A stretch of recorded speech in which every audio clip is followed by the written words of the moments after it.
यदि आप class 10th में हैं और कल आपका एग्जाम है तो यूजफुल आप लोग के लिए वीडियो लाए हैं, सारा फार्मूला लाए हैं साइंस का।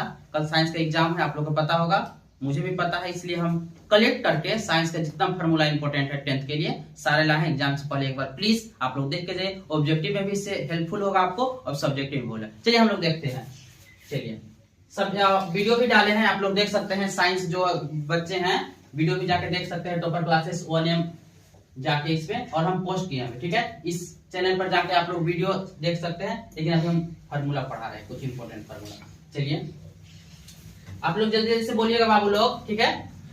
सारे बच्चे के लिए इंपॉर्टेंट फार्मूला है, आप लोग पीछे पीछे बोलिएगा। चलिए विद्युत धारा की इकाई क्या कहलाती है?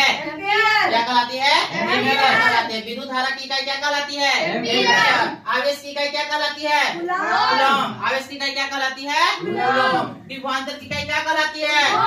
क्या कहलाती है? प्रतिरोध की इकाई क्या कहलाती है? ओम। प्रतिरोध की इकाई क्या कहलाती है? ओम। धारा मापने का यंत्र किसे क्या कहते हैं?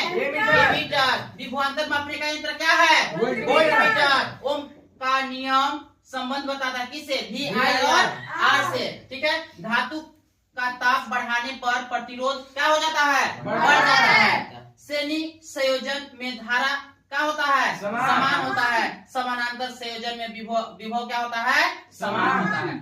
आप लोग इंपॉर्टेंट कीजिए, ये एक पेज है और आगे पेज हम लोग देखेंगे। ये हो गया ना जी? चलिए इन्हें ना भी देखे थे, सेकंड पेज है ना? Yes sir. रोक नहीं है क्या?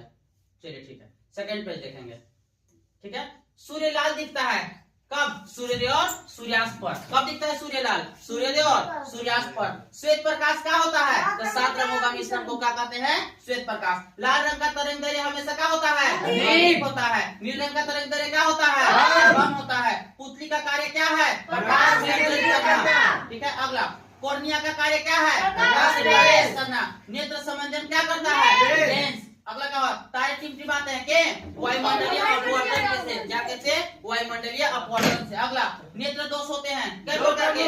2 प्रमुख नेत्र दोष कितने प्रकार के हैं? निकट दृष्टि दोष और दूरदृष्टि दोष होते हैं, ठीक है।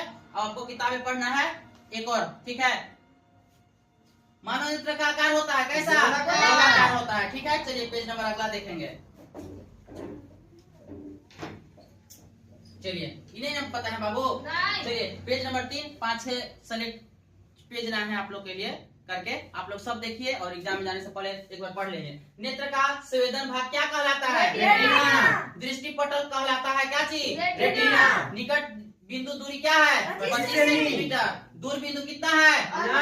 निकट दृष्टि दोष सुधारता है किससे? निकट दृष्टि दोष याद रखेंगे, यही अभी बता रहे कि निकट दृष्टि दोष क्या है, दूर दृष्टि दोष क्या सुधारने का क्या है? और मोतियाबिंद संबंधित किससे है? लेंस। मोतियाबिंद किसे कहते हैं? सब्जेक्टिव में भी आएगा, ठीक है। इसका समाधान क्या है? वर्ड विक्षेपण होता है कैसे? प्रिज्म से। इंद्रधनुष में होते हैं कै रंग? 7 रंग। आकाश नीला दिखता है क्या? प्रकाश के कारण, प्रकीर्णन के कारण, ठीक है, दिखते हैं, ठीक है। चलिए 3 पेज हो गया और देखेंगे जल्दी से। चलिए ठीक है जी, कोई दिक्कत? चलिए पापा फोन करेंगे, उनको पता था पापा फोन करेंगे। आगे आप लोग बोलेंगे अपवर्तन का कारण क्या है? माध्यमिक परिवर्तन। कांच का अपवर्तनांक वायु से क्या होता है? अधिक होता है। अवतल लेंस का प्रतिबिंब होता है कैसा? आभासी, ठीक है, आभासी और सीधा। फोकस दूरी मापी जाती है किसमें? मीटर में। फोकस दूरी किसमें मापी जाती है? मीटर में। उत्तल दर्पण का उपयोग होता है कैसे? वाहनों में। दर्पण के नियम क्या है? 2 हैं, ठीक है। आपतित कोण परावर्तन कोण क्या होता है? परावर्तन कोण। आपतन कोण परावर्तन कोण क्या होता है? परावर्तन कोण। आपतन कोण परावर्तन करो उस पर डाला गया अभिलंब, तीनों क्या होते हैं? एक ही तल में होते हैं, याद रखिएगा। दर्पण के ध्रुव रेखा क्या कहलाती है?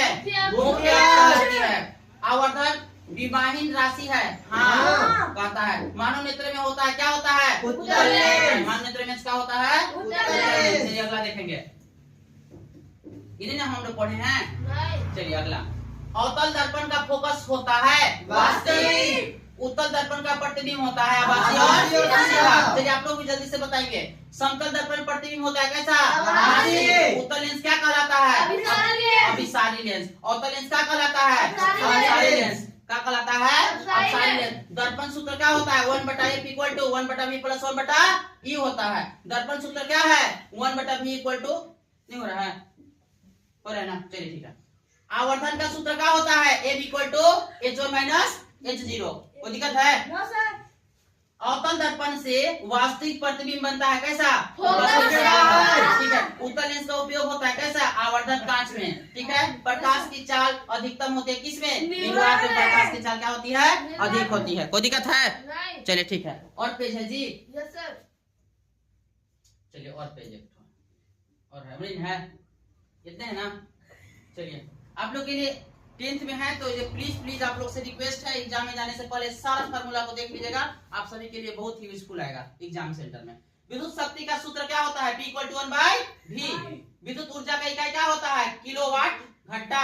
एक यूनिट बराबर कितना होता है? किलोवाट घंटा। एक होता है। फ्यूज का कार्य क्या है? सुरक्षा प्रदान करना। बल्ब का तंतु क्या है जी? टंगस्टन। बल्ब का तंतु क्या है? टंगस्टन। कम प्रतिरोध हेतु तार क्या होता है? मोटा होता है। विद्युत धारा का सूत्र क्या होता है? I equal to Q/T। प्रतिरोध निर्भर करता है क्या? लंबाई पे करता है।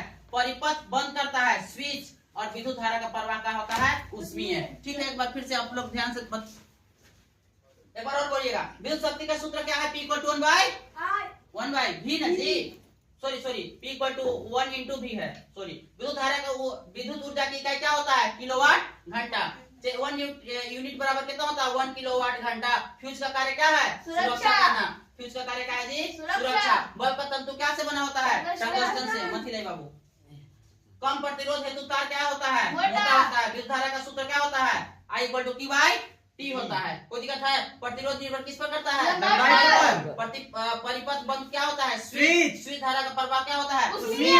यदि आप क्लास 10th में हैं तो आप सभी के लिए बहुत ही इंपॉर्टेंट यूजफुल फार्मूला लेकर आए हैं। आप यहाँ टॉपर क्लासेस 1 में जाके आप लोग के लिए वीडियो भी डाला गया है। देखिए यहाँ पे जाइएगा, वीडियो में सारा 10 और 12 का यूजफुल वीडियो डाला गया है। उसके बाद जल्द ही 7, 8, 11 का भी आएगा, बहुत जल्द देख सकते हैं। देखिए क्लास 10 का जो डाला गया और सारे हैं, सारे देख सकते हैं। क्लास 10 का है और अभी क्लास 10 और 12 पे फोकस किया जाएगा। क्लास 10 और 12 के बाद हम लोग फिर मिलेंगे 11 क्लास, 9 क्लास और 8 क्लास। आप जुड़े रहे टॉपर क्लासेस 1 से और अपने एग्जाम को बनाए बेहतर से बेहतर। फिर मिलते हैं नेक्स्ट वीडियो में। That's for today. Have a good day everyone, please.